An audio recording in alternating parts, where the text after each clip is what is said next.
professeur Furedi est professeur émérite de sociologie à l'Université de Kent, en Angleterre, connu pour ses travaux sur la sociologie et la peur de la sociologie de la connaissance. Il est auteur de plusieurs ouvrages. Depuis novembre, il est directeur aussi de la Fondation MCC à Bruxelles, que a expliqué tout à l'heure notre présidente Mathilde. Donc, l'objectif principal est d'offrir un récit alternatif au récit dominant. Dans votre livre qui s'intitule What's Happened to the University, vous avez déjà parlé en 2017 des transformations dans les universités d'aujourd'hui et vous les avez comparées et mis au même niveau de gravité de ce qui s'est produit déjà dans les années 60. Le professeur Furedi va intervenir sur le sujet de la réponse que la Hongrie a donnée, bien évidemment, au wokisme et comment la Hongrie se défend contre ce wokisme que notamment l'Union européenne essaie de lui imposer. I have been working in a university, or one university or another, for about 45 years, which is a very, very long time.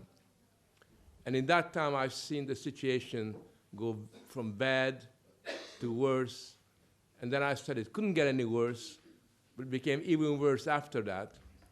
And today, we live in a world where in many Anglo-American universities, students are scared to open their mouth if they disagree with the dominant hegemonic narrative. I think if you fall asleep in the next 15 minutes by what I'm saying, which is normal, my wife always falls asleep,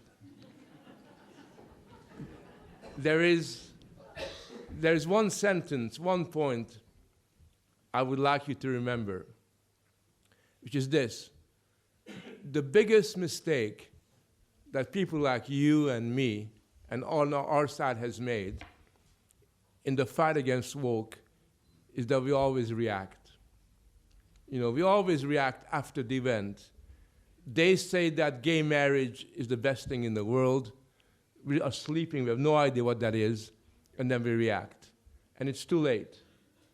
They say that there are more than two biological sexes. You know, it's not just man and a woman. We look like this, but it's too late, because by that time, a lot of young people have already internalized those ideals. Right? They say, like now, in England, for example, that it's discriminatory to make a distinction between humans and animals. There's a stupid English word called speciesism, because what they are really saying is that animals and human beings are on the same moral plane. And we just react again. But by that time, it becomes a very popular idea. And that's been the constant. And it seems to me that the critical thing for us is to learn the lesson, which is rather than reacting, we have to initiate. We have to initiate. We have to go on the offensive. The only way we can defend the values of European societies is if we don't go to sleep and occasionally wake up, but if we take the initiative. And there's one mistake that we make. And the mistake, the historical mistake, is to say that the culture war is a distraction. I mean, I've been giving speeches in Italy, in Belgium, in Holland, and usually one person puts up their hand and says, Professor Furedi, why are you going on about woke? Why are you going on about the culture war? It's a distraction. There are more important things, the economy. Right? There are all these other things that we should be talking about. And basically what I tell them is that contrary to President Clinton, when he said it's the economy, stupid, today it's the culture, stupid. It's the culture that's the key issue. Why? Because if our people lose their culture, struggle to give meaning to their life, they will not have the confidence. They will not have the confidence to be able to build a better economy, to build a better society, because they will become extremely passive. Now in Europe, before I just go to Hungary and talk about Hungary, there are two drivers of Wokism at the moment. One is American soft power. American soft power, like Netflix, that's a very good example. Every single program that I look at Netflix has got a content which basically makes fun of heterosexual people, especially if you're a man, even more if you're a white man, so that's a bit of a joke. Every program has got the most sensitive people, are children who are trans. Yeah, every TV program continually tells you that people like me are instinctively racist because we have white privilege. That's what you get, and that's for the children, that's what young people learn everywhere in Europe. And that's really quite important, because unfortunately, young people throughout Europe listen to Netflix, they listen to MTV, they listen to stuff from Hollywood, and that's the religion that they learn by. So that's the first problem. The second problem, maybe you're not going to like this, is the European Union.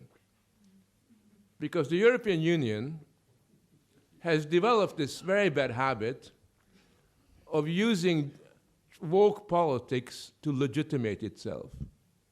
The European Union, for example, has introduced what's called gender conditionality.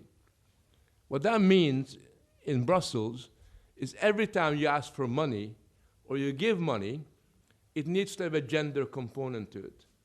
In other words, they sneak in. You have to sign up to the values of woke in order to get money and a penny. And they're pushing it left and right. That's one of the reasons why Hungary, my country, is in their firing line. Because Hungary has basically said that we're not going to be treated like a colony by some kind of imperial power that tells us what to think about how we bring up our children. I mean, our prime minister in Hungary says, you know, that maybe we're stupid, maybe we're old-fashioned, but we still believe that a man is somebody with a penis, right? And a woman is somebody with a different sort of reproductive organ. And we don't think that confusion on this matter is very helpful. And he gets a lot of criticisms for that. So there is Europe, the European mainstreaming of gender. These are the two big sort of issues that we're faced with. Now, you know, today we talked about a lot of things to do with gender, with all the woke values, but if you go behind it, there's something even more dangerous than trans ideology, even more dangerous than all this LGBTQTTT stuff. I forgot what the latest version is because every day they add a new letter to it. I think they're up to Z now, so it's... Anyway, so there's something even more important than that. The first thing is that woke ideology in Europe is committed to detaching people from their sense of space. It is totally anti-sovereignty. I mean, sovereignty and the sovereignty of the nation, which is quite foundational to us, is always being criticized as somehow morally inferior to a federalist or a cosmopolitan kind of structure. And we have to remember that federalism and globalism as ideologies are intimately linked to the woke world outlook. So they want to detach European people from their sense of place. Secondly, they're committed to detaching the people of Europe from their civilizational legacy. They want us to break the organic link that ties us to the legacy of European civilization. If you don't believe me, go to the European Museum in Brussels. In the European Museum in Brussels, history begins in 1945. Right? Before that, before year zero, nothing is important. Who cares about the Greeks? Who cares about the Romans? Who cares about Christianity and the Judeo-Christian tradition? Who cares about the Renaissance or about the Enlightenment? None of those things are really part and parcel of what they want us to hold on to. So they want to detach us from our civilizational legacy. And lastly, and this is something that I think is not often recognized, is they want to basically undermine the kind of boundaries that exist within Europe itself. They want no boundaries, sans frontières altogether. But you know, the boundaries they want to get rid of is not just the national boundaries. They want to get rid of the boundary between a man and woman. They want to get rid of the boundary between children and adults. They think that the boundary between animals and human beings is really artificial and unnecessary. And every boundary that European civilization has created is up for grabs from their point of view. Now, Hungary's politics is very simple. The Hungarian government and the majority of the Hungarian people want to uphold precisely the values that the woke ideologists are trying to destroy. I think that from the Hungarian government, woke ideology is the antithesis of Hungarian culture, because woke ideology calls into question what it means to be a Hungarian. You cannot be a Hungarian if you accept all these ideas that the woke people call into question. You cannot be French, by the way. How could you be French if you accept these ideologies? Basically, you become, a pale version of a guy from San Francisco. Right? If you internalize these California values, you become like they are, at best, which is not an advertisement for human civilization. So the Hungarian government is basically suggesting, and has been doing, a policy which is proactive. From the beginning of the election of the Fidesz government, they did crazy things that were denounced in Brussels. For example, a new constitution. They were interesting. They were upset in Brussels because we got rid of the old constitution, forgetting that the old constitution came from the communist period. It was an old Stalinist constitution. They liked it. We didn't. And instead of the constitution, the government put something in there that basically said, our constitution is based on 1,000 years of Hungarian history. It's based upon the Christian tradition that is quite important for us. It's based upon the organic relationship that Hungarians had all this time. And the Constitution basically stands for an important principle, which is that tradition and legacy is something that you gotta take seriously if you're going to be able to face the future. Because if you lose your tradition, if you don't know where you come from, then it's very difficult to know where you're heading in the future in terms of direction. So this has been really quite important.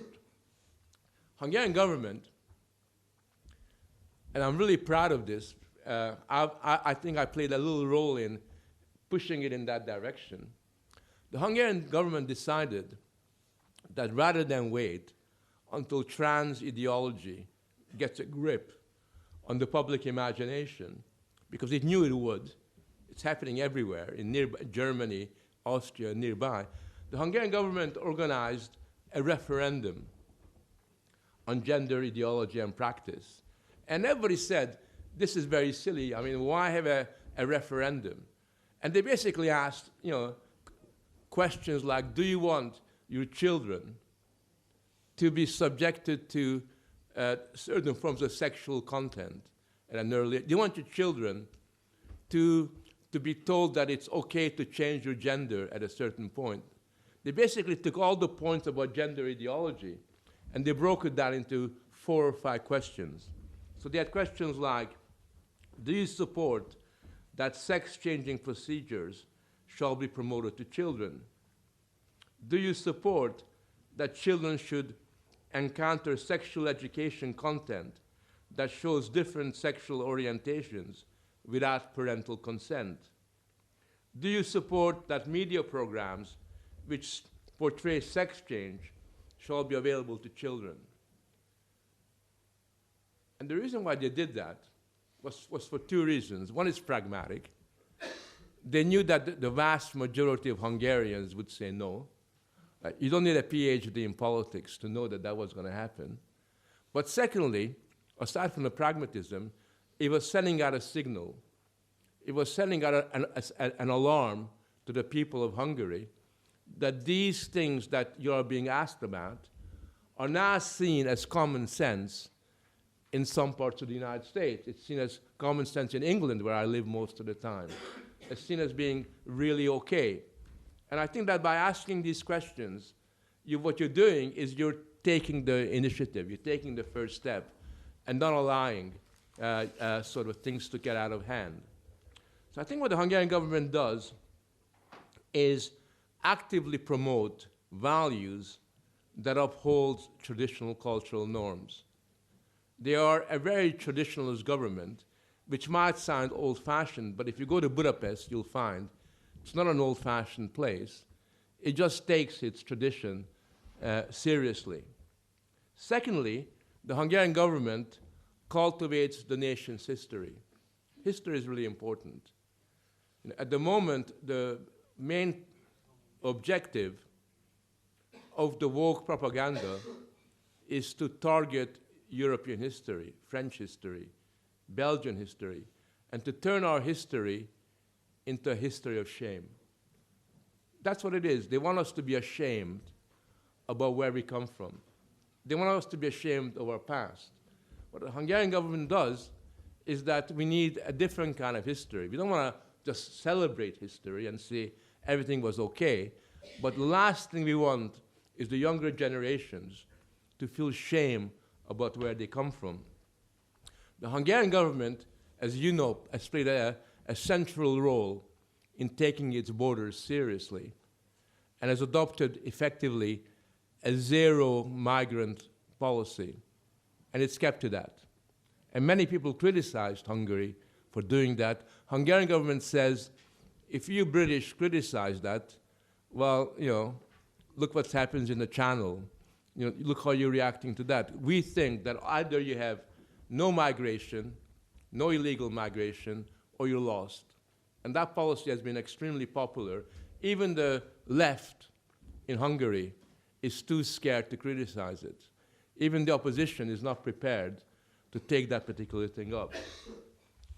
The other thing that the Hungarian government takes very seriously is the biological distinction between men and women. I mean, I'm an old man, and when I was young, I never imagined that I would have to give lectures on this subject. I never imagined that I have to explain and debate, as I did in Amsterdam, that there is, in fact, only two biological sexes. And this guy looks at me, Professor Furedi, you are a homophobic, and listed a series of phobics that I suffer from. But I never imagined that I'd ever come to the point where this would be a controversial question. For Hungary, this is really quite important. And finally, and the thing that I'm most proud about, Hungary takes the family seriously. And if you look at its family policy, it is a model policy because it basically provides childcare for women. It allows women to have children and also work at the same time. I'm not going to go into the ins and the outs of it. And I think it's precisely because Hungary takes families seriously and children seriously that it's facing an onslaught from the European Union. The European Union is taking Hungary to the courts. It wants to destroy the Hungarian family policy. And I want to tell you one thing, that if you want to fight woke, you're going to have to defend Hungary and its family policy, because what we're doing in Hungary is no less important to you than it is for us. Merci.